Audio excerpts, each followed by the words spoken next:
Hey, Sherwood Park, you're probably hearing all the buzz about no inventory and houses hard to find and almost as hard to find as toilet paper in 2020. So, is this actually true or is it hype? Sometimes people think that realtors like myself are all hyping up the market. Well, I'm here to tell you that it's actually facts.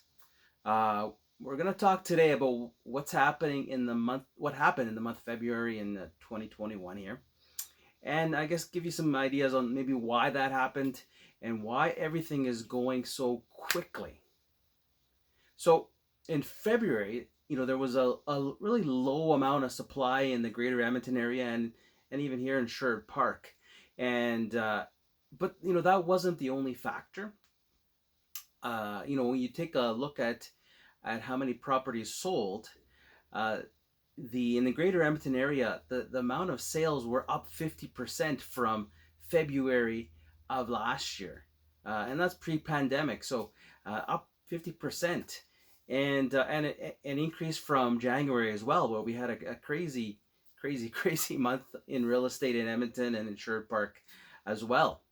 February's never usually that busy, and the fact that we had a little bit of a warm spell in January, and then of course we had a cold spell in February, and so the sales did not go into sub-zero territory when we were experiencing the minus 30 minus 40 temperatures, which you would normally think everybody wants to stay home and cozy. So why is all this happening? Everybody's asking me, why are people buying? Aren't people losing their jobs? Isn't there so much uncertainty in the world? Why on earth are people buying houses right now? So you factor in a lot of things. Obviously, I touched on the inventory, but mortgage rates were below 2%, and you could get a fixed rate for like 1.5%. Since the mid-month or so, they've actually been climbing up. So you should lock your interest rate if you haven't already, if you're buying as well. So let's look at Sherwood Park specifically. So in 2020, in the month of February, there was 64 sales. 2021 there was 106, big increase. Lakeland Ridge last year there was 7 sales. This year they had 11 in the month of February. In Aspirin Trails last year there was 2 sales. This year they went up by 11. So I can't do the math, but that's a big increase in percentage. Glen Allen sold 3 last year. They're up to 9 for the month of February.